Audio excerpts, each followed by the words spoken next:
Hello boys, this is White Pill Media and welcome back to the channel. This is the first episode of Cultural Drive-By, the book review equivalent of a drive-by shooting. Evil taking flight, Cobra, Cobra. Nowhere to run, nowhere to hide, panic spreading far and wide. Who can turn the tide? Who can turn the tide? No one. It's just you and me. I think that's a solid intro for these. Fascist paratroopers descending on the Statue of Liberty. They're punching journalists out. It's a good intro. I'll clap myself on the back for that one. Good job, Whitefield Media. From the title, in this video, I'm going to be talking about the Mistborn Trilogy by Brandon Sanderson. I really didn't like these books. I guess you could call them epic fantasy or so. This review is going to have full spoilers. They're very long books. I think they're bad. I think they're bad for a lot of reasons. So if you just kind of want to hear me rant and rave, then you'll have a great time. My background with these books. Years ago, I tried to read the first one because wherever you go online, where it's like fantasy series, you have to check out top 10 fantasy books. Brandon Sanderson is always on that list. The Mistborn Trilogy is always on that fucking list. So I thought, yeah, I'll give it a shot. I got like 200 pages in. I think it was like Kelsier and Vin. They were like training and doing like coin shit. And I'm like, this is really fucking gay.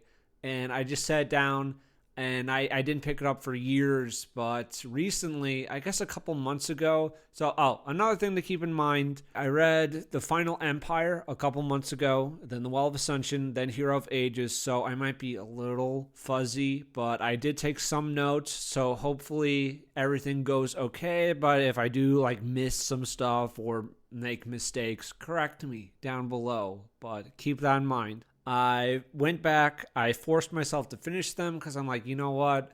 I'm going to finish it. Maybe they get better.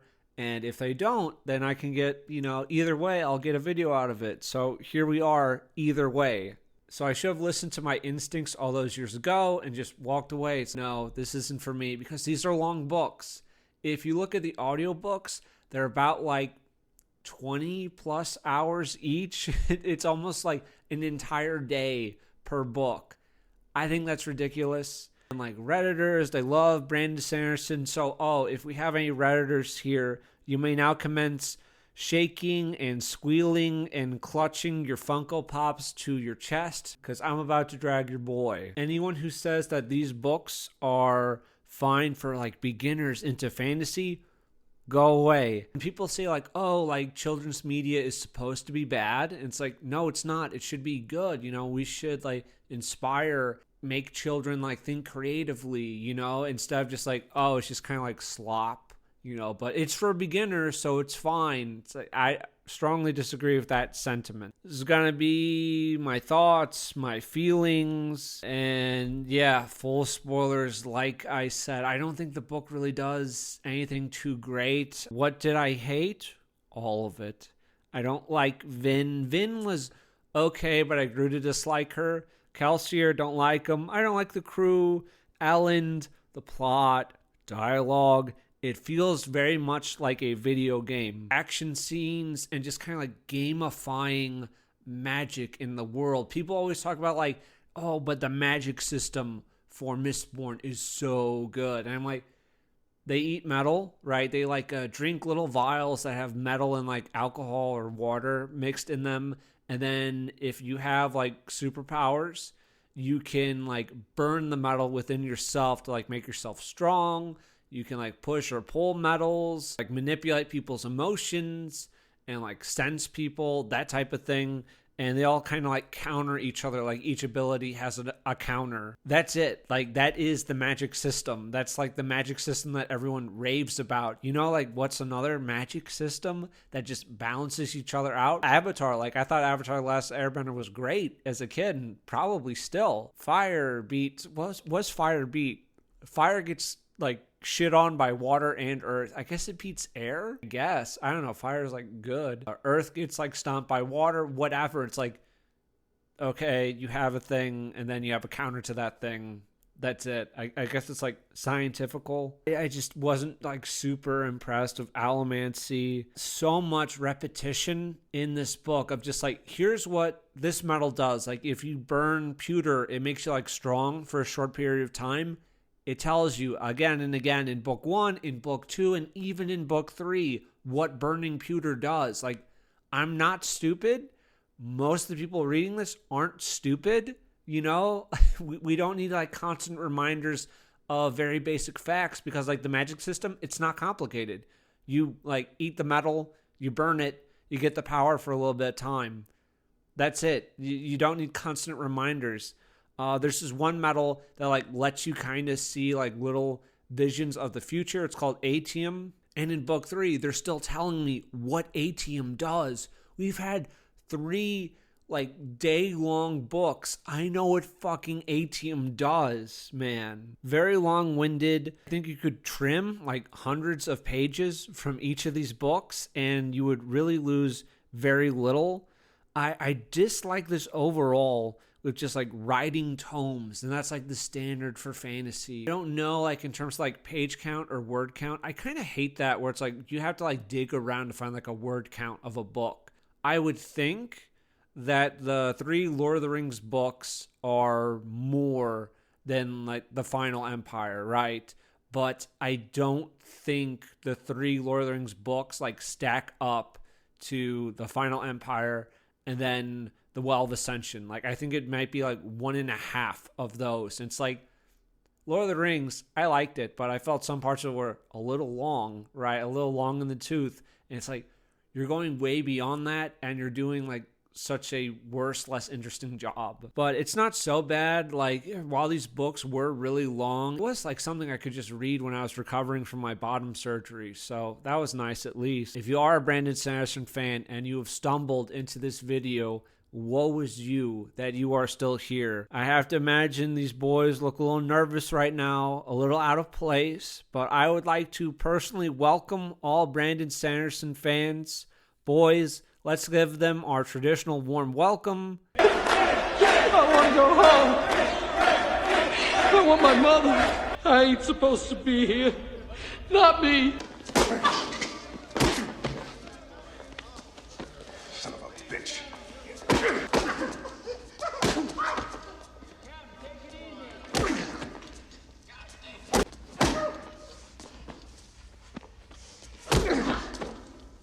Now, we can begin with Final Empire. We're going to be covering all 3 books. We're going to do them chronologically. Our world is ugly. The sun is red. You have volcanoes constantly spewing ash. You have mists that come out at night. And you have a dystopian government where there's this small group of people called the nobility. And some of them have allomancy, which means that they can burn metal within themselves to give themselves power. Not all of them can do it, but some of them do. And you have the Ska. And the Ska are the peasant class. They typically don't have allomancy. If there is ever any interbreeding between the nobility and the Ska, that child is supposed to be killed to stop Ska from having like these powers potentially. For 1,000 years, their world has been ruled by the Lord Ruler, who is essentially their god emperor. He's immortal and he's all powerful. And we open up on a Ska plantation where we have the nobility and then an obligator. Obligators are kind of just notaries. They do like the administrative tasks for the empire. I guess like time period and setting wise, we have like pocket watches, we have carriages. So I don't know if I would say Victorian. That doesn't seem right. They're like not that industrial, but they have like pocket watches, so they're like on the way. They don't have like guns or firearms, but that's kind of our setting. And yeah, we open with this plantation. The Ska are terrible. They're brutalized. The nobility can like rape and kill Ska as they please. There's no punishment. The Ska aren't really human. They're not people. They're this woe is me, beat down. And our noble lord is like chuckling evilly to himself as he like plots like rape this Ska girl that later that night when all business is done. And then we get introduced to Kelsier, who is like traveling around the plantations and trying to get people to join the Ska Rebellion. And Kelsier is the Poochie of the series. Whenever Kelsier is not on page, everyone is asking, where's Kelsier? Whenever Kelsier is dead, people are still talking about Kelsier and what Kelsier would do. And Kelsier was this man, blah, blah, blah. He sucks. I know he's arrogant, and that's the point of his character, but I just don't find him super interesting. 1. Poochie needs to be louder, angrier, and have access to a time machine. 2. Whenever Poochie's not on screen, all the other characters should be asking, where's Poochie? 3. Greg. And he's there. He kills the noblemen and like frees the Ska, and the people there have to like go join the rebellion. Otherwise, they'll be killed because their like master is dead. And Kelsier is also a Mistborn, which is a super rare ability where most people can just like burn one of the allomantic powers, but Kelsier can do all of them because he's a Mistborn, and they're really rare. And he's a Ska, so he's not supposed to have this, which means he has some nobility in his bloodline. And then we meet Vin, and Vin is in the city of Luthadel where the Lord Ruler lives, and she's a Ska, and she's with this like little thieving band, and she doesn't trust people. We really get to know that Vin doesn't trust people. We spend a lot of time in Vin's head, and she's like this insecure young girl, and she like can manipulate people a little bit. She doesn't know how she does it exactly. Turns out she's using allomancy without really understanding it. But yeah, she's just part of this little thieving crew, and some of that stuff goes on. It's not super interesting, but we get to the point where Vin's boss is pulling this heist on like the obligators, right? They're trying to scam them out of some money, and Kelsier just happens to see Vin, and the guy he's with, I think it's Dachshund or Clubs, I don't care which, he's like, hey, I think that girl might be an Allomancer. So they go check it out, and that night they end up getting Vin to be like their kind of liaison between the two crews, because Kelsier, who survived the pits of Hathsin. We hear the word survive a lot in this trilogy. But years ago, Kelsier tried to like steal from the Lord Ruler himself, and he was sent to the pits where people are just supposed to be worked to death. And he survived, and he's known as the Survivor. He has these scars on his arms. So they get Vin, and then Vin gets introduced to the plan. The plan is to defeat the Lord Ruler himself. And they are going to raise a Ska army. They are going to like get the noble houses who control like the finances, basically. They're going to get them fighting in a house war. And they're also going to like rob the Lord Ruler's atium, and atium is like the most precious metal, so it's just super valuable. But ultimately, it's about defeating the Lord Ruler and overthrowing the final empire, which has lasted for 1,000 years. I really didn't like this scene just because it's like they literally pull out a chalkboard and they like draw out how they're going to kill God. You know, like this is the God of their world. We should disrupt the economy. We should draw the garrison away from the city, and we should like raise an army. I don't know. It felt like very like D&D campaign. I know people call this like a heist book, but it was just like a little like silly. Like, yeah, if you're planning something, like you would use like a chalkboard if available. But kind of silly to me. We have our crew. It's Vin. We have Kelsier, Ham, Breeze, Clubs, Spook, Dachshund, Sazed, Marsh.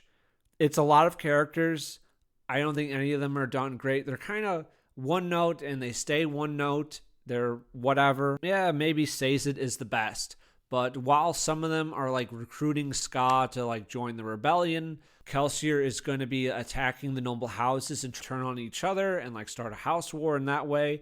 And Vin, they are using Vin as a way to like gather intrigue, because they're going to like turn our street urchin into a lady and have her like go to noble balls and yeah, just try to pick up intrigue. Sazed is the guy that's like trying to teach Vin how to be a lady, and he's a terraceman, which is like another race of people. So Vin's like wearing dresses and getting her hair done and all of that. She's also like learning how to be a Mistborn of Kelsier at night. Holy shit, it's boring. It feels like a goddamn video game tutorial. These scenes go on really long. They're not interesting. It's like, and then Vin pushed and Vin pulled. Then Vin soared through the air, pulling on her steel. You know what I mean? Like, if Vin is soaring through the air, then she's like pushing or pulling on steel, right? I don't need that she was burning steel to do this. Like, if you just write Vin did this act, then I know that she's doing steel, right? Like, if Vin punched through a brick wall, I don't need to hear that she's like burning pewter as she does it, just because like her action defines it, you know, it explains it. There's a lot of that. This is where I stopped reading the first time. This isn't solid. Oh, another part that's like persistent throughout the books is so many pieces of dialogue are accompanied by like a smile, a chuckle, a sigh, whatever. This isn't always bad. Like, sometimes it's fine. Like, I think it's okay in like lower quantities, but it doesn't need to accompany it every time.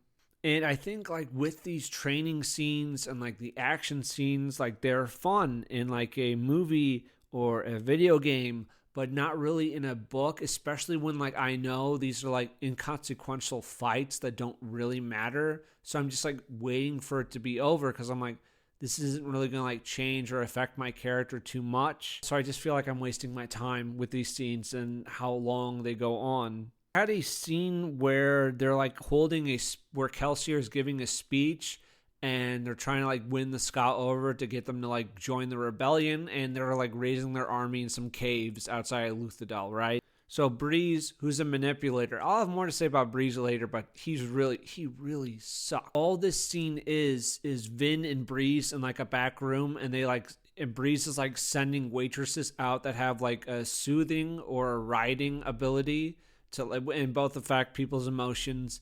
And like at certain parts of the speech, he's sending like the appropriate waitress out there to like dispel that emotion on the crowd to get a reaction out of them.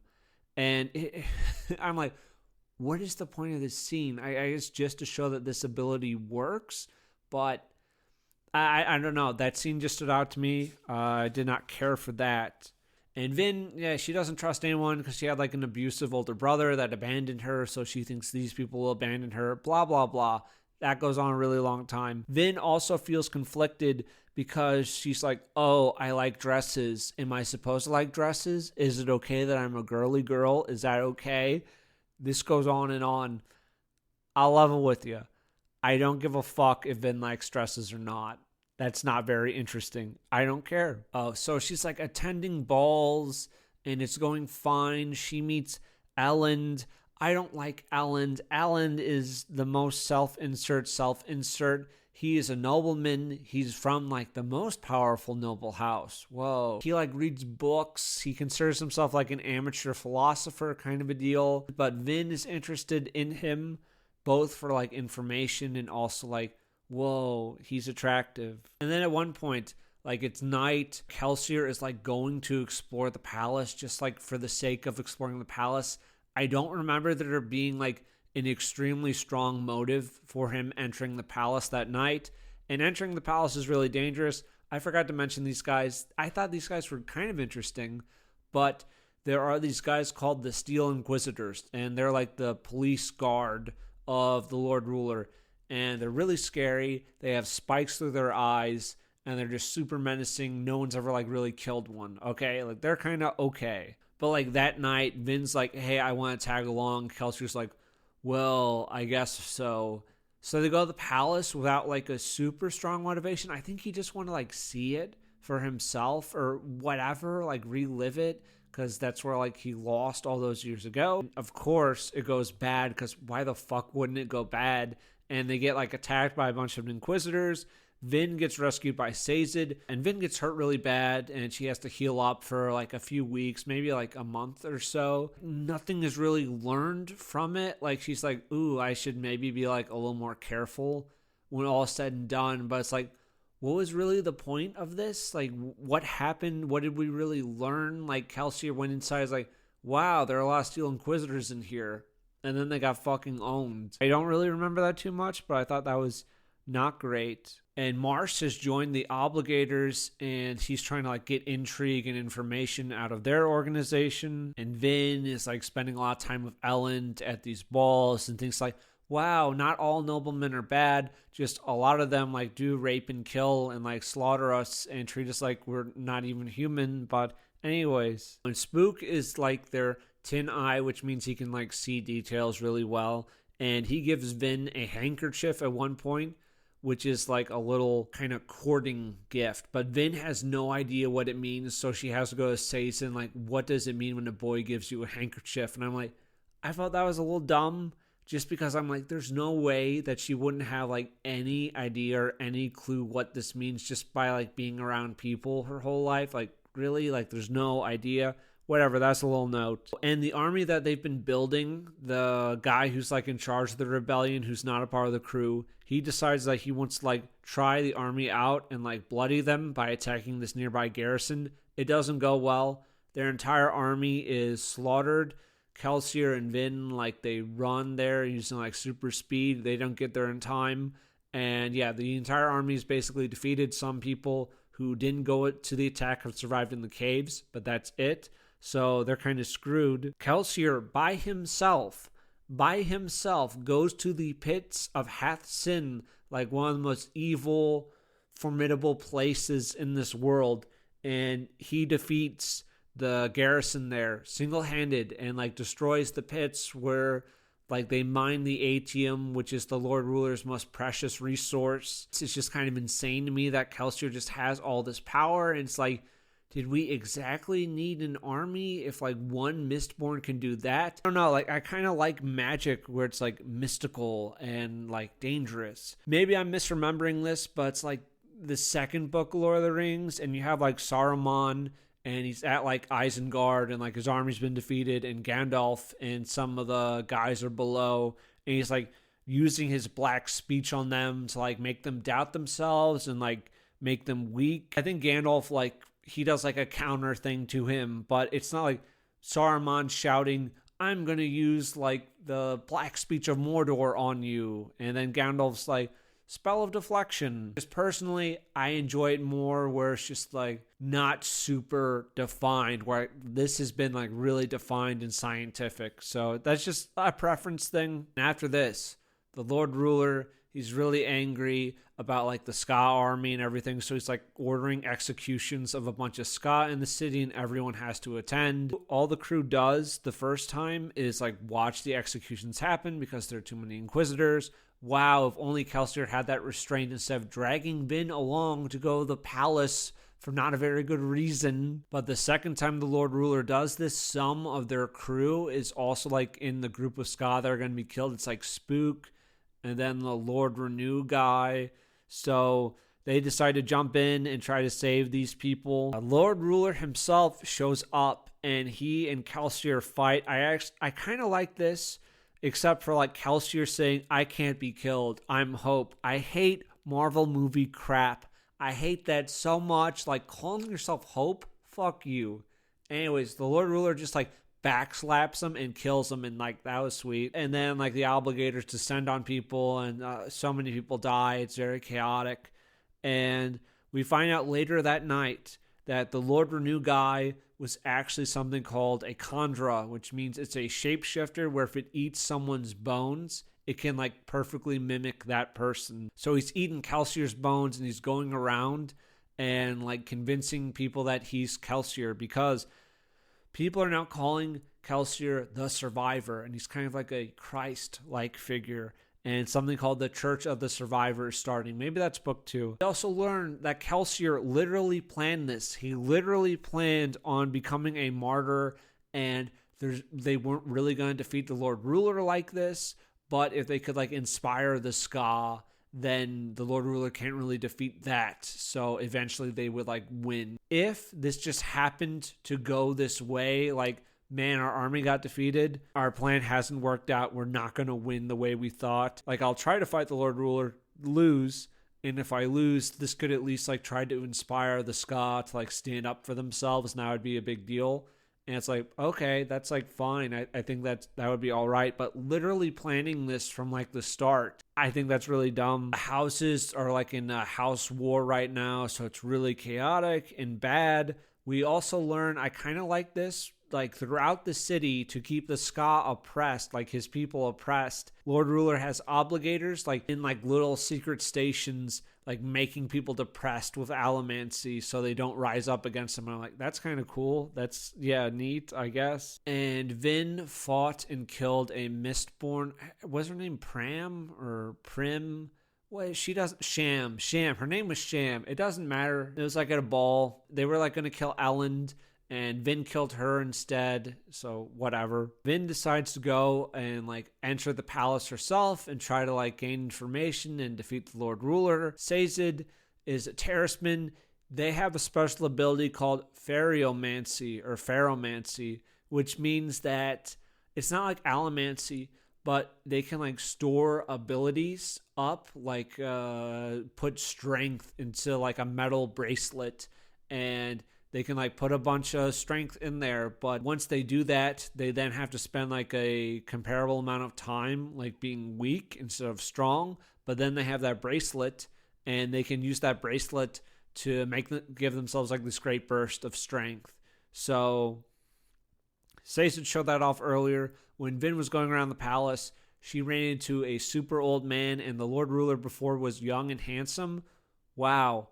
Turns out the Lord Ruler is a terraceman, which is interesting because Sazed is a steward and the other people of his race have been like put into a breeding program. A lot of them have been made eunuchs like Sazed, and they've been like really brutalized. To have a terraceman as Lord Ruler is interesting. She's captured. Sazed shows up, and Sazed's able to like help her break out, and then she goes to confront the Lord Ruler again with his information.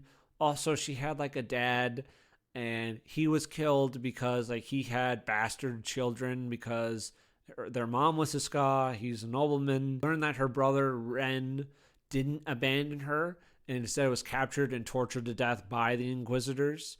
And he never gave her up before they killed him. And she's fighting Lord Ruler, who is both an Allomancer and a Pharomancer. So he's like really fucking strong. But she's like using the mists in that, and she's like kind of holding her own. And then he's like calling for his Inquisitors. Inquisitors, come to me, come save me. And then Marsh shows up. Really great thing. Kelsier had to give it his all to defeat one Inquisitor. Marsh is now an Inquisitor himself. He was made into one. Apparently, all Inquisitors have like one magic spike in their body where if you pull that out, they die. And he just has like a pile of like 10, 15 of these spikes or so. That was kind of dumb. That was a little gay. Took on like 15 guys by himself and like, yo, they were really tired and sleeping. But I'm like, I don't give a shit. Like 15 guys, and it happens off page. Like, of all the action scenes not to show, that one maybe you show, right? But we're able to defeat the Lord Ruler. Hooray. And then this is really bad. I absolutely hated this. Elend apparently gives a huge speech when like people are rioting and it's absolute chaos because their god king is now dead and no one knows what the hell is going on. Elend gave a great speech and then they crowned him king. This happens off page. This is way too important to happen off page, and it doesn't work. We've seen nothing out of Elend to show us that he could pull it off. He is like, rich boy, I like philosophy and like gathering with my friends to talk philosophy. Also, I think maybe the Ska shouldn't be abused so much, but that's it. That's like it out of Elend. He absolutely shouldn't be king. And you're like, but White Pill Media Book 2 addresses that. And yes and no. We'll get into that in a minute. Yeah, that's where we end Book 1.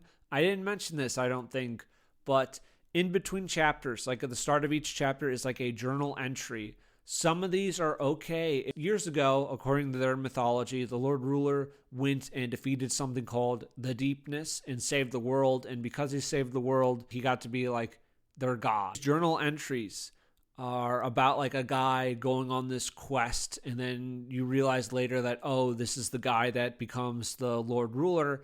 Turns out it's not, because this guy also like mentions like, and there's that Terrace Pac-Man who really hated me, and kind of wanted to kill me.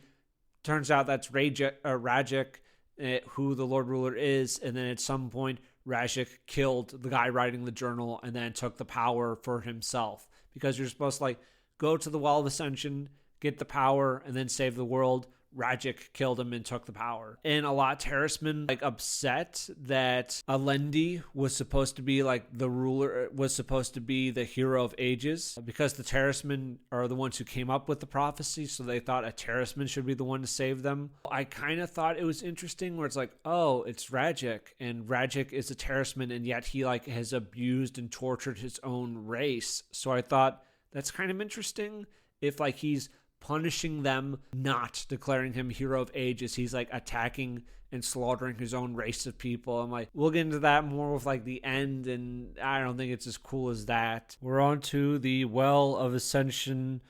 This is the second book of our trilogy.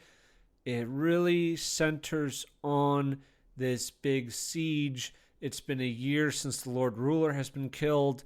Elend is the king of Luthadel. He set up kind of a assembly where it's like the noblemen have a vote, the ska have a vote, and then the merchant class all have like a vote and representatives. During the last book, one of the things they really wanted from the Lord Ruler was the atium, because if you have all that atium that the Lord Ruler was supposedly hoarding, then you'd be incredibly rich and powerful. They haven't found it. They've looked high and low in Luthadel. They haven't found it. Alan has just gotten a letter from his father, Straff, and Straff is coming to Luthadel, and he's looking to take the city for himself. His dad has like conquered the northern dominance. There's another guy, Set, and then it just has descended in like petty tyranny all over the final empire, because without the central authority figure, everyone's out for themselves. They know that they're not going to be able to hold off Straff's army, so there's just kind of this big dread. And Vin is like patrolling at night because like some mistings are being sent to like spy and try to assassinate Elend and all that. A big like action scene that like doesn't matter, and it's not super interesting, and she kills these guys. There's also a person that she just calls the Watcher, and the Watcher watches her fight. These are just long, low stakes. They take forever. I just wrote in my notes, coin shit. Just coin shit is happening with like pushing and pulling the coins, and you know, jumping with the steel and activating the brass and burning it. Shut up. And they don't know what they're going to do when Straff gets there. But then we have a second army, and Breeze has led the second army here. This is Set, and they're in this stalemate. The stalemate gets mentioned a lot because Brandon Sanderson thinks it's very clever. It's something, right? But now that Straff is here and Set and the Luthadel forces, you can't really just rush out and attack Luthadel, because if you do, the other guy's going to pounce on you and vice versa. So now we have this little stalemate going on, which just buys them time. People in this book, and I'll bring it up a few times, but people in this book just keep calling Elend a good man, just like constantly. And he just sucks. And I know he's supposed to suck, but he's just this like weak kind of philosopher guy who just like, he read a lot of books and now he's king, even though like, because he gave this amazing speech that wasn't on the page, because it probably wouldn't have been very convincing if Brandon Sanderson was forced to write it out, that people would accept him. Kandra from the last book, Vin has this thing now, and she is going to keep it like as her like little companion. She buys a dog and she puts it to sleep, and then she like tells the Kandra to eat its bones, and then it's going to pose as the dog and just walk around with her as like a bodyguard helper kind of deal. I'm just saying, not a huge thing, but it's like, it's there. Like, could Vin have not found like a dog that was already dead? Like, Luthadel's a really, really big city. Is there not a dead dog somewhere, or even like a pet cemetery maybe? And I'm like, I don't know. That's like kind of fucked up to feed this dog to this monster thing. Once Breeze got in, there is now this mystery going on because some bones were found in like their palace. So this means that there's like a second Kandra, and the second Kandra is posing as someone. It's probably someone who's like a part of the crew, so one of their friends. Kandra imposter mystery, which goes on for such a long time in this book. it's not very interesting or compelling, but it really drags out. And the Watcher is introduced as Zane, and Zane is Straff's bastard son, who is also a Mistborn, and he hears a voice in his head that tells him to kill everyone. He calls this voice God. There's maybe my favorite scene with Zane is he and his dad are just talking. He set up a servant girl to try to poison his dad. And his dad's like, son, don't try that, because that's just the relationship that they have. And he also like pulls a knife out, just sitting at a table. His dad's right there. His dad's like eating dinner. And he like starts cutting his arms with this knife in front of his dad. It's very anime. It's very dark. It's very mature. This is not Shadow the Hedgehog, but I'm just going to call Zane Ouch the Hedgehog. It's a little edgy for me, just a bit.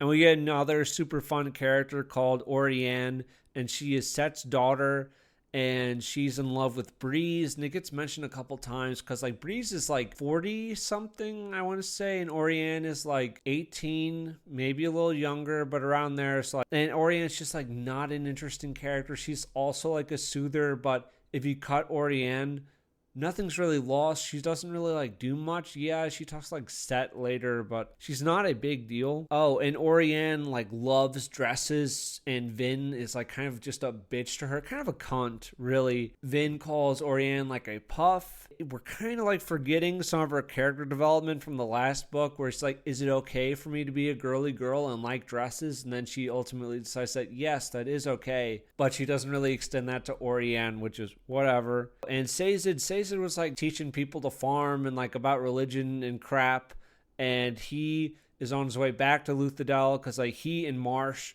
ran into this like weird Steel Inquisitor place. It was like kind of interesting, where like there's some ominous writing written in metal, and then Marsh just disappears, so he decides to go home. And there's actually a Kolos army, which was mentioned in the first book, but we never saw any Kolos. Kolos are like huge hulking beasts that are not super intelligent. Their skin is too small for their bodies, and they just keep growing and growing, and their skin gets stretched and pulled, and it's bleeding. They're blue. They're like kind of ogres or orcs kind of a deal. They're kind of cool. I like them. Yeah, that's like one of the few things I kind of like in the Mistborn trilogy. And there's Tyndale. And Tyndale is another Terraceman. She's a Terraceman woman, and she's here to teach Elend how to be king. Yeah, like I know this is repetitive, but again, these are just kind of boring passages about like dressing this way, being more firm, you know, you're the king, act like the king. Council pressures Elend because he doesn't like really have a plan to deal with like Straff or Set. When Elend was setting up his government, he like wrote into law that there's a way for the assembly to like vote him out of power. So that's what they do. And all the people tell Elend that he's so honorable, just, great, and perfect because he doesn't like declare martial law and like just have people executed and like, no, I'm the king, fuck you. He doesn't do that. You know, he's just such a good man. Some things that Elend and Vin are doing is like going around to meet with Straff to just try to talk with Straff, get some information. There's some minor politicking here.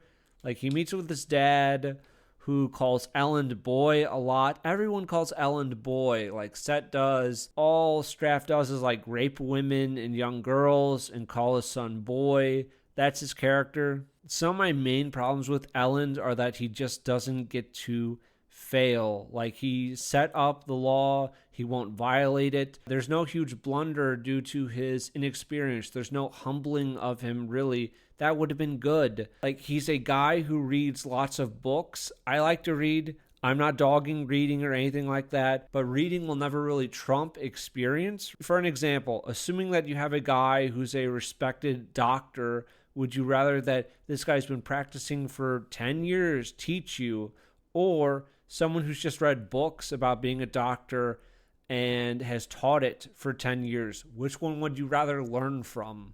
It's an easy answer.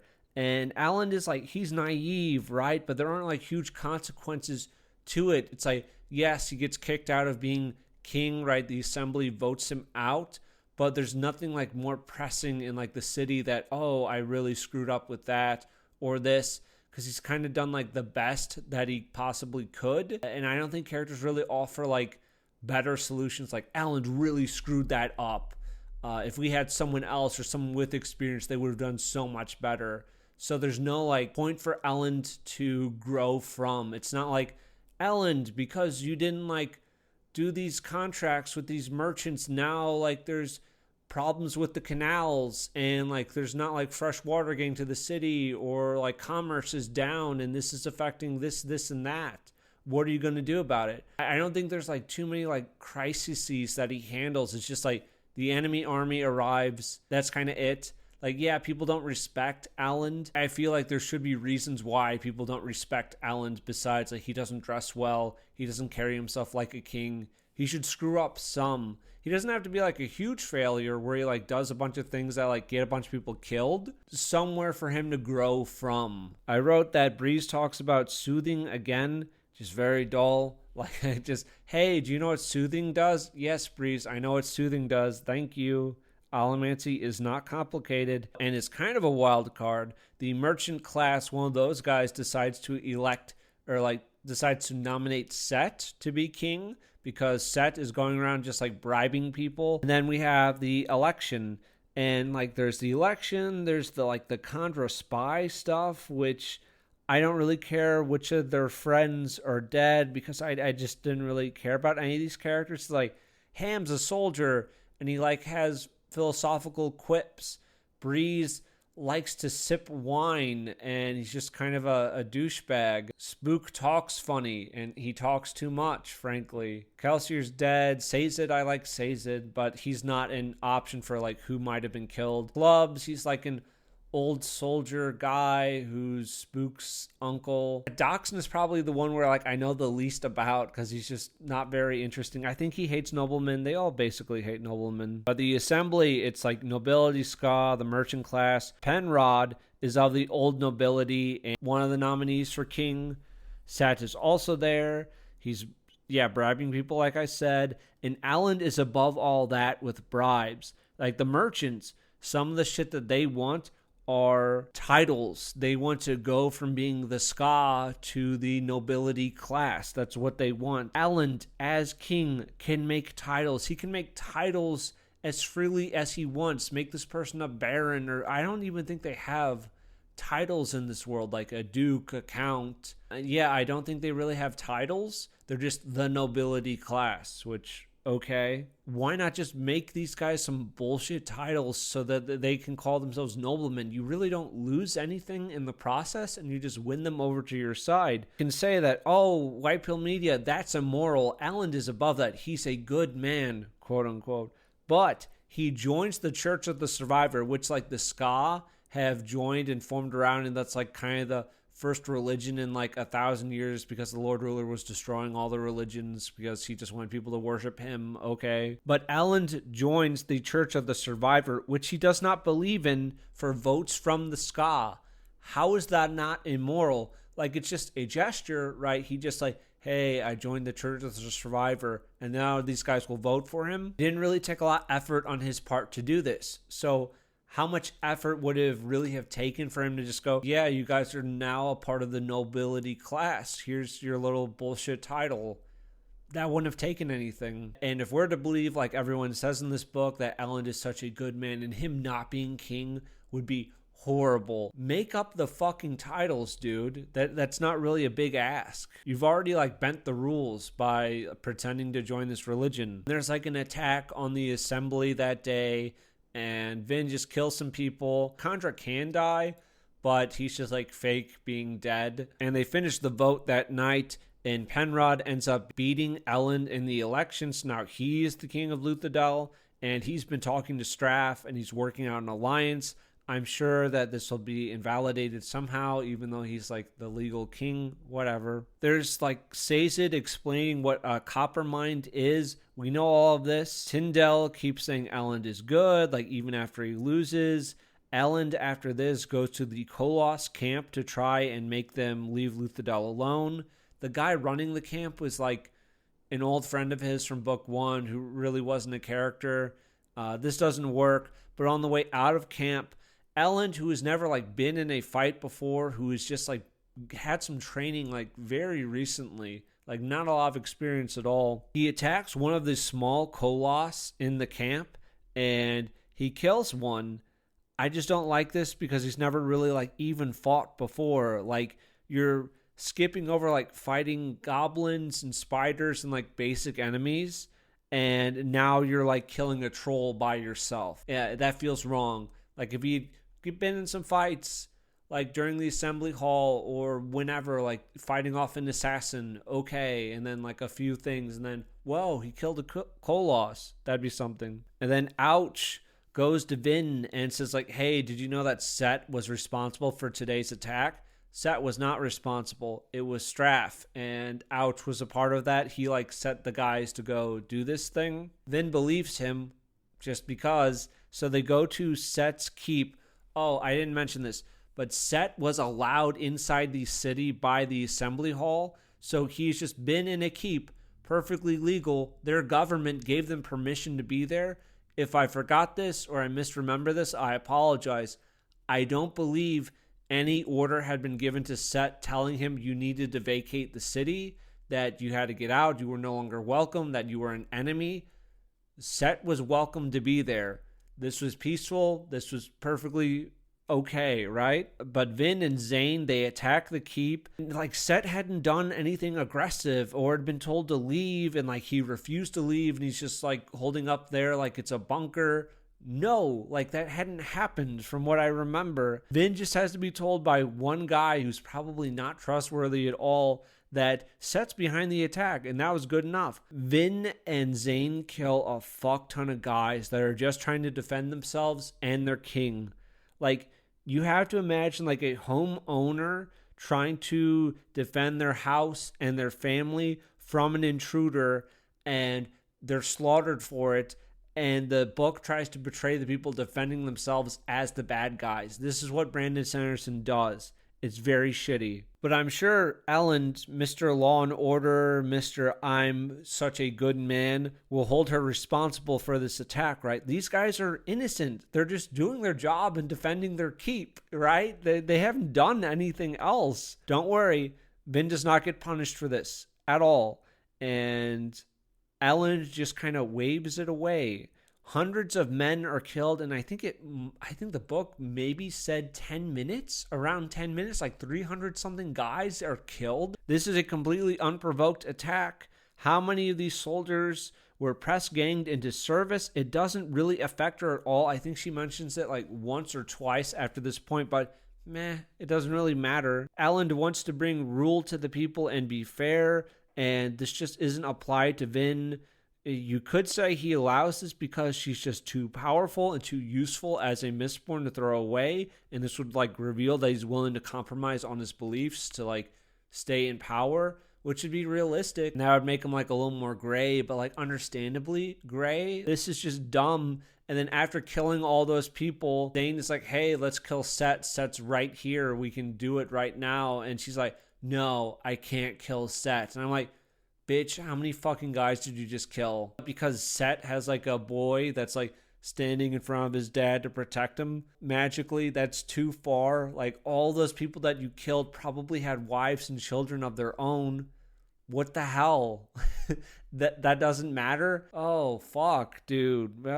This was so bad. This is one of the worst parts of the series for me. And then Zane like turns on Vin because Vin won't leave Ellen's for him, because Zane is like literally the evil brother trying to like seduce and take Vin away, and Ellen is like the good, honorable brother. Like that's literally what he is, like the secret evil brother. And he reveals that the Kandra was actually Zane's, and the bones that they found were of the first Kandra that Kelsier had hired. So this Kandra killed that Kandra and then assumed its place to act as a spy on Vin. She ends up defeating Zane while he's burning Atium, so he's like able to see the future, but she still kills him. And then as Zane is dying, he hears his voice, which he calls God, and the voice says that he wasn't insane after all as he's dying. The reveal with the Kandra, it wasn't worth the wait. It wasn't that interesting. It's like, none of our quirky friends from the crew are dead. They're all alive. Like, fuck, man, I wish someone died. And then, so Set's forces are like pulling out because he's just like, hey, I'm now the weaker faction of the three, so I'm getting the hell out of here. Vin and Ellen, they get married in this very brief little ceremony by Sazed. What a wonderfully written romance. Not that like I'm a big romance guy. Like I'm fine if like guy goes on an adventure, kills some shit, saves the princess. Yeah, they love each other. But like, I don't know, this felt worse than just like that kind of boilerplate. Straff gets poisoned by like one of like his whores, and he's like panicking, and like his healer has been like also getting him addicted to a drug. Don't worry, nothing really comes of this. So it's just like this dramatic scene that doesn't really pay off at all. And like he has more healers in this camp because he has a big army camp. I assume like he has tens of thousands of men, like hundreds, maybe 1,000 other healers. Like surely one of these guys can save you, and like they do later. But I just don't know why he's not like screaming for the guards to go like gather as many healers as they can. He's just like trying to fix it himself. I guess he's panicking. Pulled back. Straff now pulls back. Kolos are free to march and then besiege the city. And while this is going on, the crew has decided that they're like basically fucked, and they need like some way to get Vin and Alan out of there, because if they stay, they're just going to be killed. So they say like, hey, go explore like the Well of Ascension. It's up in like the Terrace Mountains. So they decide to leave and go do that. So now we're finally onto the siege. And this is the part where I'll get very autistic. White Pill Media, you were already autistic before this. Yes, that's true. But now we're going to get even more autistic. And while this part might be a little annoying with me going over like all the little details, I think there's some good points I can make here. We've had months to prepare for this siege, right? I think at least 6 months, because it's winter now. I would say 6, maybe 8 months that they've been besieged by these armies. They know that the attack is coming. They've known for a very long time that there's a Kolos army on the way that's going to attack them. And when the Kolos are literally hammering at the gates, all Sazed can think is that these gates weren't designed for this. These gates were not designed to withstand a siege. He says this multiple times. They couldn't prepare. They couldn't set up inner palisades, like kind of killing zones. Like imagine a gate, and then you have like a T shape with like a road going straight and then a road vertical, right? And then maybe there's some buildings or whatever. Like build a inner wall, right, outside of that gate. So the enemy breaks the gate down. They have another set of walls to deal with. You've had months to build it. You could build like a little stone wall, would just like put anything around those like entry points for the gates to just slow down your attackers. And then these become killing zones where your archers can just rain down on them, and it's just a slaughter. You could douse the areas before the gates in alcohol and then like set it aflame when the Kolos are there trying to break the gates down, and like hurl bottles and barrels of like alcohol and oil down on them to burn them. Like, yeah, Kolos are like really strong and powerful, but they can die to fire, right? They can catch on fire, I believe. And there are attempts later on to get people out of the city when the Kolos are just killing everyone. They're just going to kill everyone in the city and then like take the city for themselves by like rushing through gates that the Kolos have already like pushed through. Was any thoughts given to escaping through the sewer systems? Like I believe the sewers are open, right? Or it's like some of the canals. This is like earlier in the book. I don't have a page number, but I think characters mentioned that some locks or gates had actually been opened and people were like smuggling shit in and out of the city. So if people are smuggling shit in, I don't think anyone brings this up as an option to like get people safely out of the city by using this little secret path. Why could the gates have not been made siege ready in the months, like half a year or more that you had to prepare? It doesn't make any sense. Why is our crew so stupid and incompetent?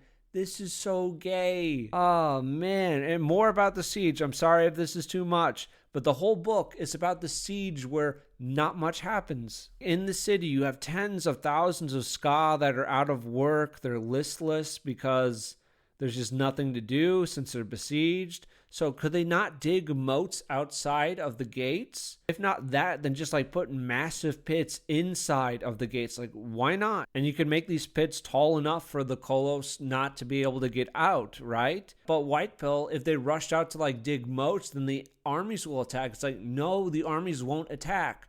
Brandon Sanderson brings up stalemate, stalemate, stalemate. Whatever army goes to try to attack like digging crews that are digging these moats is going to make themselves vulnerable to the other enemy's forces and the Luthadel forces. So no, they'll just be able to, all they can really do is just sit and watch as they make their defenses all the better, right? There's no reason why they couldn't do this. From book 3, but I will mention it here. Trebuchets exist in this world. They are used on some of Vin and Elend's Kolos, and they kill lots of them. There's no siege equipment at Luthadel from the invading armies or from the defenders. None at all. Why? They could have used their own siege equipment to attack, and I don't think this really upsets the balance or the stalemate, because it could also just be a negotiation tool. Like, you whittle down Straff's army one day, and then the next day you whittle down Set's army, right? It's something that you could do. It would just like look a little more competent, right? And then you could have like Vin going out at night and like destroying their trebuchets, and like mistings come over their walls to try to knock out their siege equipment. And if you do have this artillery going on, you would force the armies to like give you more space from your city walls. So like that gives you opportunity to like dig more moats and that type of thing, whatever. And you would be like kind of unmolested. Now, maybe the enemy armies are building their siege equipment, both attack the city of Luthadel at the same time with their stuff, because then they're just going to have to fight each other, right? And then who's ever left in Luthadel will just rush out and defeat the victor. There's another big question I had. In book 1, there was a lot of soothing and rioting to get the Ska to join them, like join the rebellion, join the army, right? No effort is made here for the same thing. There is no attempt to recruit some of the Ska soldiers into their army to join Luthadel. And I assume the vast majority of these armies are made up of Ska peasants, because that's true also in the first book, right? It's a lot of Ska that serve in the army. So I think these guys are just like pressed ganged into service for a chance at a better life for themselves, their children, their families. It's hard to believe that none of them are willing to try to join Elend and Vin, because both Set and Straff are like, yeah, Ska are subhuman animals still. They're still like property and slaves. So this is like their one place where they would be treated like people and could like own property and like be paid wages type of a deal.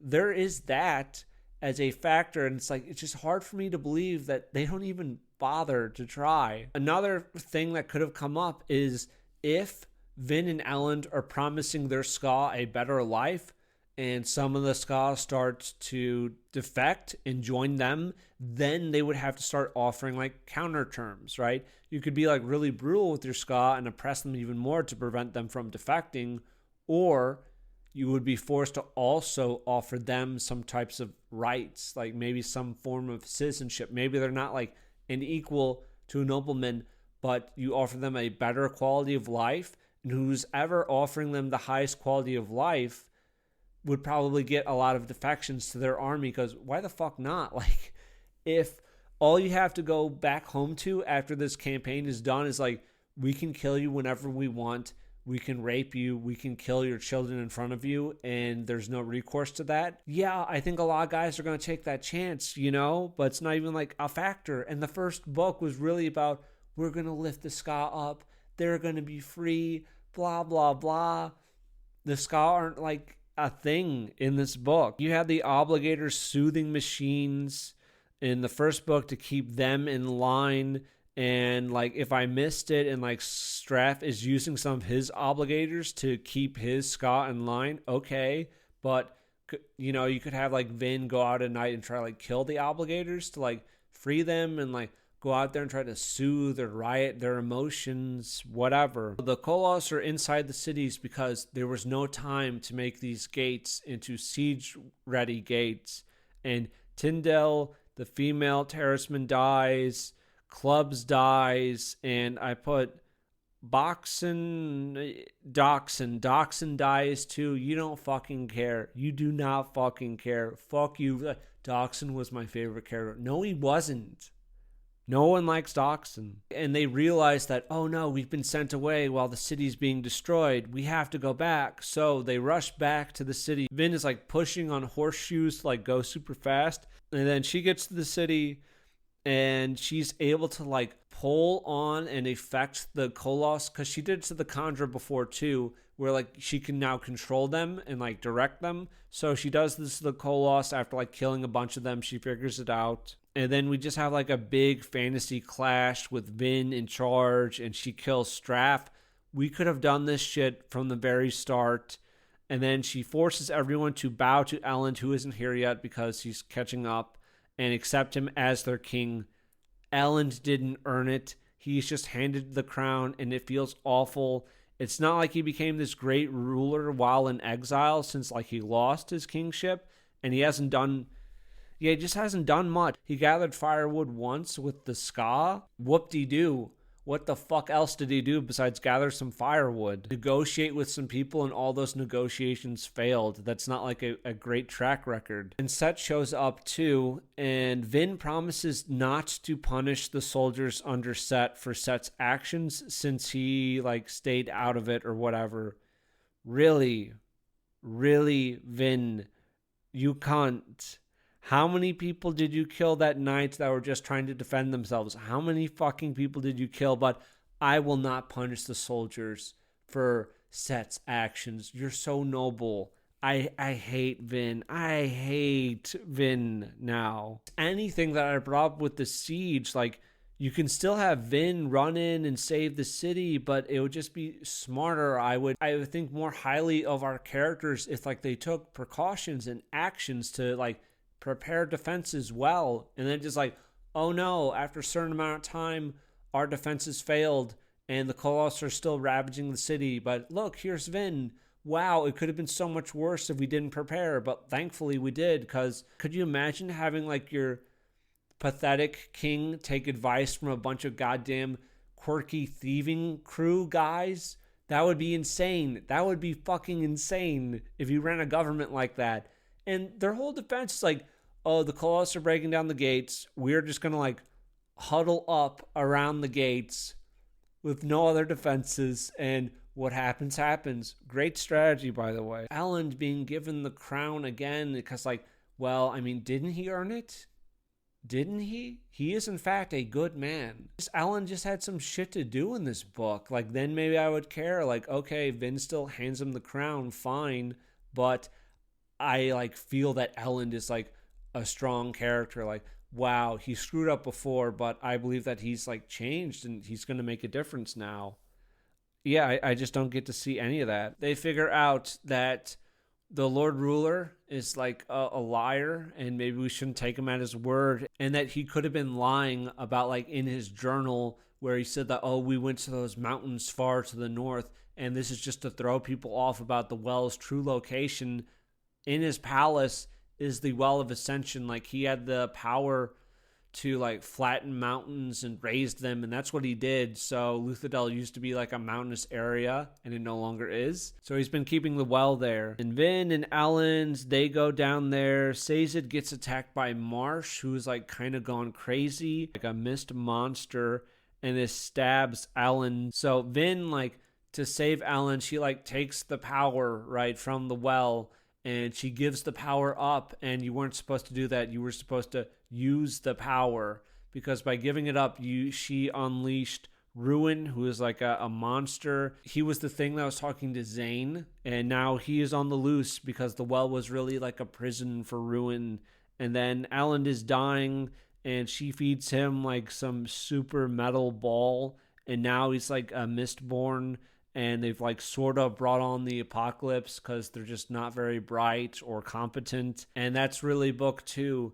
It's a siege that's not interesting or compelling. Khandra mystery isn't very good. And it just feels like you really just drag everything out. Onto book 3, The Hero of Ages. We open up with this settlement that's being attacked by this Kolos army, and we have Alan show up, and he's now this like badass who repels the Kolos, and he can control them because he's like this Mistborn philosopher king guy. He also fights an Inquisitor who tries to kill him. We get this POV of Marsh who wants to, but he's unable to kill himself, and they are performing this ritual that's hemolurgy. So they drive spikes through somebody into someone else's body, and then they get like misting powers. This is how Inquisitors are born. This Elend is very different from the Elend at the end of book 2.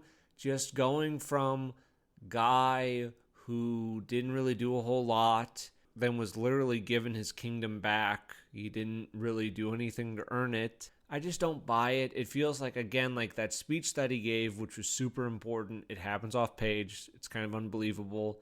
Alan's transformation here also fairly unbelievable. It's been like a year, I think, from the end of book 2 to now. Things are getting worse. Like there's more mist, there's more ash. The ash is just blocking out the sun. Crops are dying. Very much feels like it's the end of the world. The Kolos are just rampaging all over the place. And we still have a lot of explaining about what keepers do, metals and allomancy and all that. Sazed is very depressed right now. He's like looking through all the religions and deciding they're all bullshit because he can find inconsistencies and flaws. And he's also upset because Tyndall died in the last book. So he's all very, very sad. And like Vin and Alan and them, they've been finding caches in some cities, and these have like supplies down there. And there's also a map that points to one city that Set used to rule, but now an obligator rules there in his place. It's like there's food down there, there's water, that type of thing. Like they could live down there for a while, but they're really putting all their hopes on this cache in this one city being something that's unique and useful. Huge thing with this book, which really pads out the page count. A very large portion of the book has chapters dedicated to Spook, who is investigating a city that is ruled by someone called the First Citizen. While we have the one city where I think it's Yeoman is ruling it, that's like, oh, this is how it used to be in the Final Empire because it's the nobility on top, the ska on bottom. In a reversal, we have the First Citizen city where it's like the French Revolution and the ska have risen up and they've like killed and slaughtered all the noblemen. Wow, isn't this exciting? He burns noblemen alive, and they consider themselves to be the true followers of Kelsier. Spook's like horrified by the actions of the First Citizen, and he's kind of stalking a girl. I don't know if I would like really call it stalking. It sort of is. It's a little more than like puppy love or unrequited love, because he is just kind of like prowling around behind her. So I don't know. It's a little weird for me. I don't think Sanderson really does like romance well or something. Yeah. And while the First Citizen is such a bad guy because he burns noblemen alive, which is bad. I'm not saying that's not bad. I don't think anyone was like shocked or horrified about like some of the shit that like Vin has done. Like Vin's a fucking monster. She's killed hundreds of people, you know? Spook then gets into a fight with some guards. We get a helpful reminder of what Pewter does. And then he's captured and he's like in this house. He's going to burn alive when Kelsier appears, quote unquote, as a deus ex machina to save him. And he gives him the power of Pewter. This is really ruin, but it's still like kind of gay. I don't know. I just don't like it. Where it's like, okay, I can kind of see the point of like keeping Spook alive to like use him at some point now that he's like under your command. It's really convenient. Like even though like it's a bad guy doing it, it feels too convenient. Tensoon is in the Khandra homeland where he is on trial, and We have a lot of chapters where he just is defending himself and defending his actions because he had to kill another Khandra. He also had to betray Zane, who was like the contract over him, and that's a really big deal for the Khandra people. Some of the stuff is interesting with the Khandra, like they're kind of a interesting like race and all, but I feel like maybe put some of this shit in book 2, since book 2 had so little going on. And it just feels like weird pacing-wise to dump all this Khandra lore when the world is like ending right now. Like, I know the Khandra are a big deal later on in the book. Set asked at one point, why don't we just kill the king? Vin or Ellen says, we don't work that way. Yes, you do. Yes, you fucking do. That's what fucking Vin did in the second book to give you the crown. She literally killed another king, Straff. You guys do that. It's okay. The world is fucking ending. Maybe you just kill a guy, to end a conflict. Just like that. Maybe that's a little more important than just like this weird honor thing when you're not really that honorable of people to begin with. So they decide to march on Yeoman City while Spook and like some of the other important crew members that you don't care about are going to that city to deal with the first citizen. And we're doing another siege. We didn't get enough in the second book. Ellen tells this guy's like ruin food supplies and poison the water. Can't just go out and kill the king because no, that's wrong. But yeah, we can poison the water supply. Maybe some poor ska just takes a drink and dies. But oh well, they're not important people. Someone, I forget who, mentions this to Ellen's that they did kill Straff in the last book, and he says, well, he wants to try diplomacy, and like, that's fine, that's okay, but if diplomacy just doesn't work, just kill him, just fucking kill Yeoman. And they really want to see whatever is in that cache, right? It's really important. This might save the world, but we can't just go there. Why? There are too many human guards. There are too many guys with like spears. Yeoman doesn't really have any mistings from what I can tell. He is a misting himself with Atium, but I don't think he doesn't have a Mistborn or anything. So I just don't really get it. I don't know like why they have to bother with the pretense of the siege, because Elend is a super powerful Mistborn. And Vin is an incredibly powerful Mistborn as well. No one can actually like stand up to them. And again, last book, I'll keep hammering it in. Vin killed hundreds of guys easily, just with Zane, easily. Of course, like the cache turns out to be a trap for Vin later on, but still, they could have done so, right? It just would have saved so much time. In case you didn't get enough sieges in the last book, we have the siege here. But if you didn't get enough of balls in the first book, we go to a fucking ball when the world is ending. We go to 2 balls, actually. God, that's so much fun. It's Vin wearing a dress. Is it okay for me to wear a dress? Blah, blah, blah. There's a lot of boring shit with Spook and Breeze. I would like to slap Brandon Sanderson's fat face each time Breeze sips wine or says, my dear man, my dear girl, dear boy, or whatever. If I was a cop and Sanderson was under arrest, I would turn my body cam off. And Yeoman made like a good play, an interesting attack on Ellen's army, and he used like trebuchets to destroy a lot of their Kolos because they're controlling a lot of Kolos now. And to compensate for the death of so many Kolos known as Human, who calls himself a human, tries to make more Kolos, and he does this by like jamming spikes into humans, and then if you like jam them together, then it will create like a Kolos. So that's why they have all this like extra skin, but the skin just doesn't like fit them perfectly. I actually thought the birth of the Kolos thing was interesting. I thought this was cool. Like Vin's like, hey Ellen, I want one of those Kolos to be like my servants or whatever to have around, and like I don't think she really like has Human do much of anything. He's just kind of there to like dump lore at her, which is okay-ish because the lore is interesting, but it's kind of like her interactions with Tensoon in the last book, where it's like, Tensoon, just give like intrigue about the Khandra race. And it's like, okay, I can do that, because he really didn't like do much.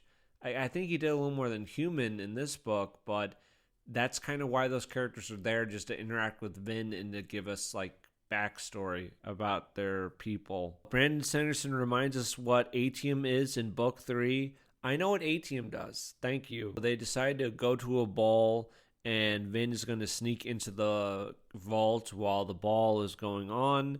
Turns out it's a trap, and she gets stuck down there, and Elend has to retreat. There isn't anything special down there. She sees her brother, but it's actually Ruin. And then we come back to Spook. Spook is still obsessed with that girl. Do I care? No. And because he like got out of that burning house, people are now calling him the survivor of the flames. And another thing with this book, just overall, we have a ton of time spent in like the inner monologuing of each character. It really drags things out. It's just kind of unpleasant. We have a part where Danu gets punched by a soldier, and Elend insists that they follow the law and have the man killed. Yet when Vin did her bullshit, there was no punishment for her, but a guy punched a dude and Danu is fine. Well, we have to execute that guy. Whatever, I'll let it go. I won't bring it up again, I promise. And some of the soldiers are superstitious because when the mists like affect you, some people aren't affected at all, and others are like get sick, and some people even die. And the people who have been like hurt by the mists are treated as pariahs by the rest of the men, so that's why they punched Demu. Tensoon, he escaped from the Khandra, and then he is back in Luthadel. He recounts literally everything we already knew about the Khandra that he killed or Seer.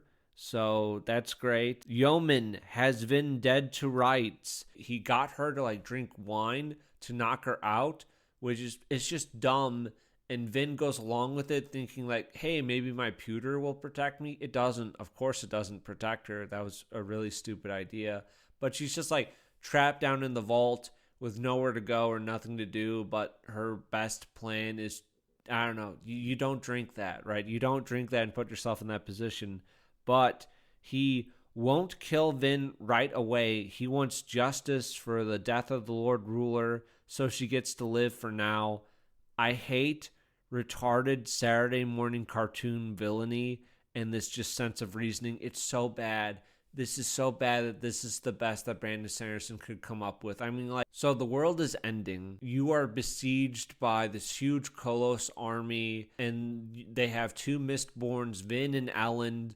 You have no Mistborns. You can like use Atium, which is something, but you take a piece off the table if you get the shot, right? Like, there isn't really going to be any negotiations with Elend, so you just fucking kill Vin and then maybe try your best against Elend and hope you get lucky. I don't know, but like, you know what I mean? Like, if this was chess and you have the king and the queen is incredibly powerful, take her out, right? You take that piece off the board. Ruin appears every now and then, like Vin and others, and he's just like, "Mwahaha, I am Ruin, I am destruction and hate, blah, blah, blah." I just don't care for like Ruin and preservation overall. Like, the addition of Ruin to me adds something comparable to like a cartoon devil that whispers in people's ears, sometimes literally, telling them to be evil. I just find it to be silly, and I grew to really dislike it. I guess just the idea of literal personifications of good and evil, and it takes some agency away from characters because the First Citizen is also being influenced by Ruin, and it seems like all of our bad characters are really kind of being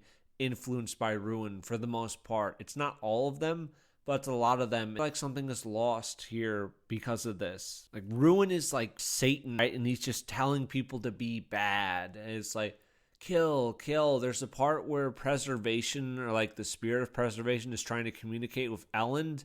And because Ruin can like change words and shit on paper and whatever, preservation tries to write something, and then Ruin changes it to be like, I'm going to kill you, I want to hurt you, blah, blah, blah. Elend immediately realizes that, oh, something is like fucking with the writing here because the message doesn't match the actions. And this just feels kind of egregious, where it's like, okay, if you're Ruin, the master manipulator, you're trying to like end the world kind of a deal, wouldn't you just take preservation's words and just slightly alter them so it still hurts Elend? It puts Elend on the wrong path, but Elend is not immediately suspicious, you know, and then they come up with their own communication where I think it shakes its head or something and Elend asks questions, but like, I don't know, like if you're supposed to be super manipulative and clever, it doesn't feel that way to me. And Tensoon, I think, is the first, but many characters say this. He says that the Lord Ruler wasn't evil and that the Lord Ruler's friends gave up their humanity and they are the first generation of Khandra. That's kind of interesting. Ruin wants the atium because it's like his body or whatever, but he can't see it because it's like light to him, whatever. Like, okay, if it's like hard for you to like look at atium, wouldn't you just be able to like tell like, ooh, it's hard for me to like look over there, you know, it's painful. Wouldn't you just know like that's where my atium is and like send your minions to go get it? Maybe. Whatever. But maybe you just can't see it, like it's like invisible to him. So maybe that was it. I forgot. Sorry. There's a lot of just repeating of what has happened. Like Yeoman gave Vin her earring back, and then Vin recounts all of it. Oh, and by the way, Vin, who has had this earring since book 1, it was a gift from her mother. Her mother was also like kind of crazy and killed her little sister because like she heard voices, so her mom was messed with by Ruin, which, okay, you can say that like there's some plotting and planning going on with Brandon Sanderson, fine, but, and this is also like sometimes when Vin hears Ren's voice in her head, it's really Ruin talking to her and telling her you can't trust anyone and like feeding on her insecurities and all that. And then they realize that people have been getting sick from the mists on purpose, and Preservation is doing this to give people allomancy. And actually there are 16 medals to burn. Yeoman and Elend work together as Ruin uses Kolos to attack, and then Vin decides to run off to Luthadel in the hope that the mists will just save her, I guess. I guess it's faith. And she fights some Inquisitors, and she got like some super mist powers before like the mists just kind of enveloped her. And then when the mists enveloped her, the mists just went away. And then Vin is like ascended into godhood, and she is the new like personification of Preservation, and she starts like making mistakes like the Lord Ruler did all those years ago, and Ruin is always there to counter her, and she's kind of trapped in this horrible back and forth where she can only just try to like minimize damage from Ruin, and every time she tries to make up a good move, Ruin is there to just block her. I didn't feel too much when Vin died, just because, I don't know, like book 2 definitely soured me on her character. She never like really grew out of every like kind of lit RPG or whatever the fuck, where it's like, here's like your street urchin girl, you've seen this character 1,000 times. Vin didn't really stand out to me that much. And then she died. Some of her paranoia was like, there were some funny moments with that, but overall, I didn't have like a great opinion of her. You hear over and over that Mistborn has a super unique magic system. You eat metal, you get superpowers for a limited amount of time. That's it. This isn't hard. You could have like a system of eating like unique flowers, like a rose, a sunflower, daffodil, bluebell, tulip, whatever the hell. And by eating these flowers, you get like these magic abilities for a little bit. Or like pizzas, you eat the sausage pizza, it does this, or the pepperoni, or the garlic, or the chicken, whatever. And you could have it where like if you eat the Chicago deep dish, then it does this for you. Yeah, that could work. And then you would have like magical pizzerias, and you have to travel around the country to like eat the different pizza styles. And this is all copyrighted, by the way. I want to emphasize that this is all copyrighted. This is my OC. Do not steal. I'm gonna make bank off the Mistborn kitties. And so for all 3 books, the world building notes have been between chapters, and it has us learn so much outside of the text that I don't love it. It deals with like a lot of information that our characters have to deal with, and I feel like there could have just been a more like natural or organic way of doing it. I think book 1 was the worst just because there were like several chapters where he just repeated journal entries from before. I don't know, he didn't have anything like unique to say or whatever, so those weren't great. I guess they're better in books 2 and 3, but I still don't think that's a great way to like build out your world. And if you listen to the audiobooks, Sazed is the one narrating, and he says that the Lord Ruler did all that he did to protect his people. Okay, there is that, but he wouldn't do anything to protect the Ska. He wouldn't do anything to protect the Terracemen. Is there any reason why? Like, he had to be so evil and cruel while waiting for the 1,000 years, because I guess that's how long it takes the well to gain power again, to try again and save the world. It just doesn't make sense to me. Like, he protects the people from ruin because he saved the world, sort of, but he lets them be abused by allomancers. And okay, like, he wants to build an empire that will last. He wants an empire where he will always be in charge, and he is going to be the guy to save the world. So he was afraid of Pharaohmancy and Allomancy being combined.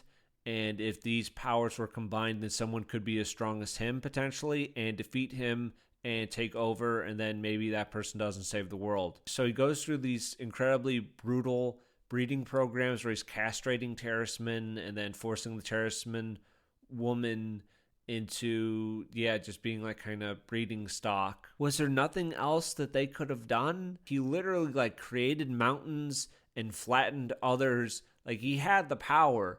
Was it not possible to maybe just like quickly set up like kind of regions for people to live in if you were that terrified? Like, the Terracemen live here and they're in like this impossible mountainous region that's incredibly hard to get to, but like they're healthy and prosperous up there, but there's like no interaction with anyone else.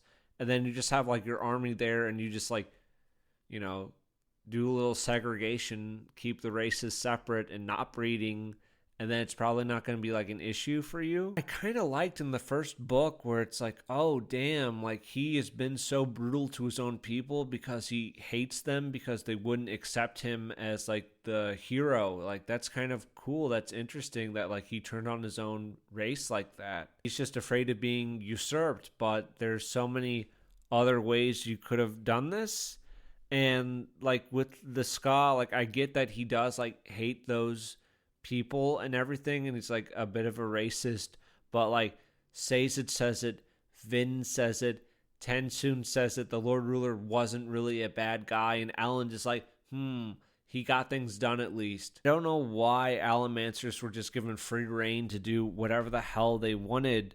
Like, I thought maybe he needed the Allomancers to not like breed too much with the people who weren't Allomancers, because this would like weaken preservation's power, and you had to keep like the bloodline strong to keep preservation alive or whatever. Like, okay, maybe I'm wrong, but I don't think that's the case.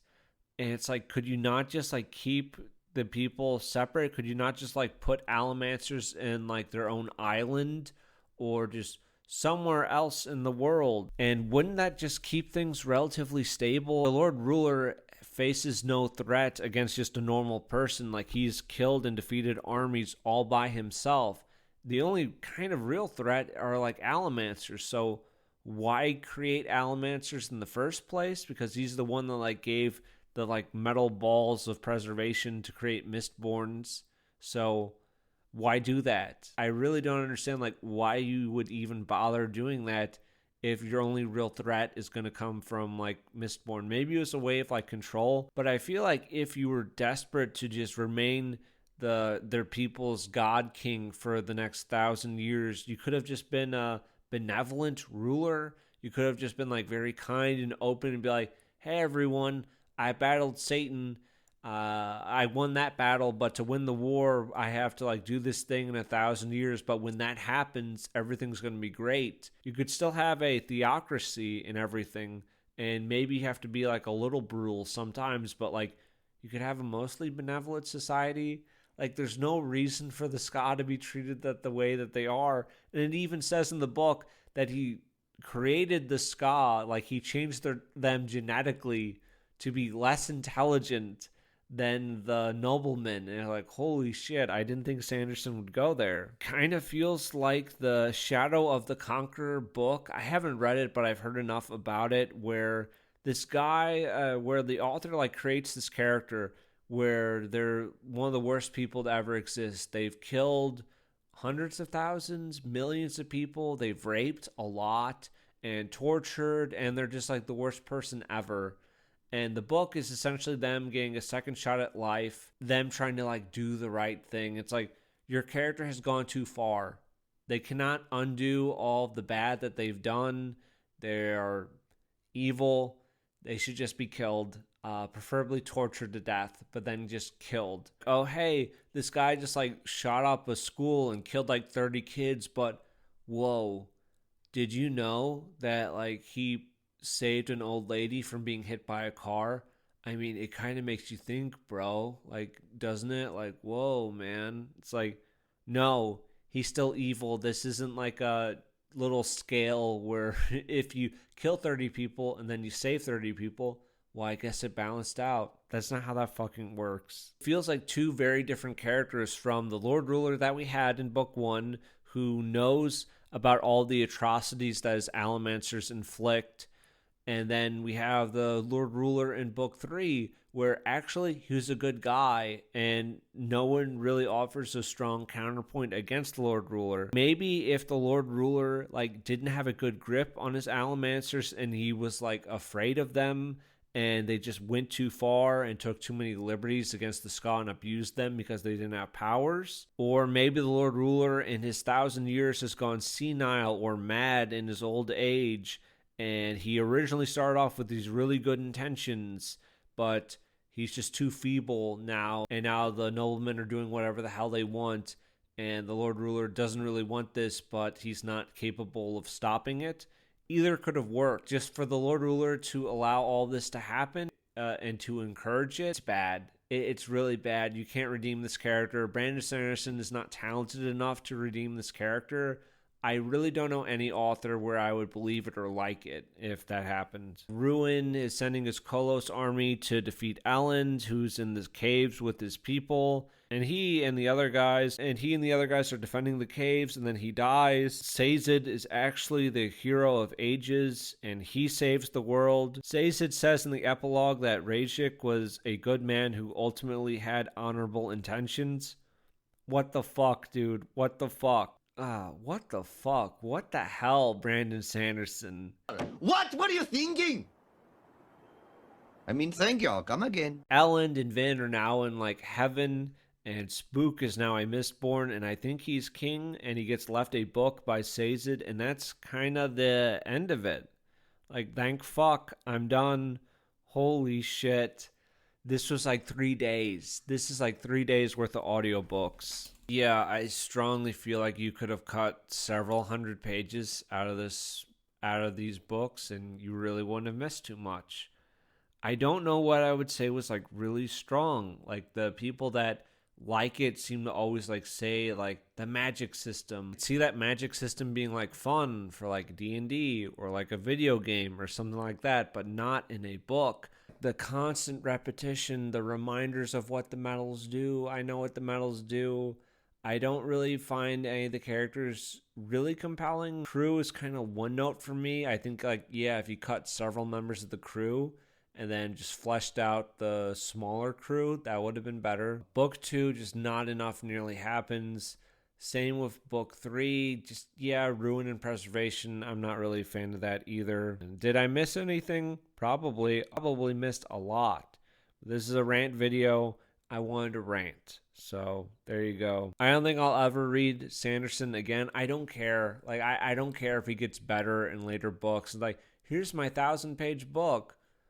Is it better? I don't give a shit. Like, I legitimately don't care if like he wrote like a good book and it's like 1,000 pages.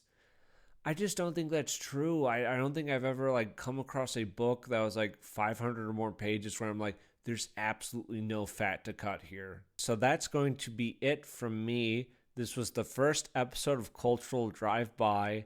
I plan on making more. We'll see how they go. I actually kind of want to read BookTuber's books. This guy, unfortunately for him, came across as a recommendation for me on YouTube. So, yeah, bad news for him. I don't like the guy, and I'm gonna like read his books, and yeah, we'll do a little book review equivalent of a drive-by shooting. I think that'll be fun, but that'll probably be weeks away, months. Yeah, the cultural drive-by ones, they're gonna be a little more haphazard in their release dates. There's probably going to be a Troth video out before that, and Troths are just me reviewing indie books. So if you want to hear about indie books, you can check out those Troth videos. Yeah, and if you disliked the video, dislike. If you liked. And if you want to subscribe for like a schizo who's also not very intelligent for me to like ramble, you can do that too. Last thing, but if you are looking for like a dark fantasy book, if you have an interest in Irish mythology, I have a book. It's called Dualhan Samradra. It is set in the year 999. It's about a young girl who hires a man who has a talking head with them. Neither the man or the head have any memories. That's Dualhan and Pig. And she puts them on a quest to find her father while there's this war going on in Ireland and they battle monsters and that type of thing. It's a darker story, but if you're interested, yeah, you can give that a shot. On the screen now is some of the artwork that's in the book. The book has 14 black and white images in it. At least the art's good. But yeah, if that sounds interesting, you can give that a shot. I have the first chapter available for free on my Substack, so yeah, link to that below. Anyways, this probably isn't a super video, but I just want to complain about Brandon Sanderson, and just anywhere you go online, there are so many Brandon Sanderson fans jump in front of a bus for their master, so screw them. I'm glad this video's here. That's going to be it. Thank you for watching. White Pill Media out.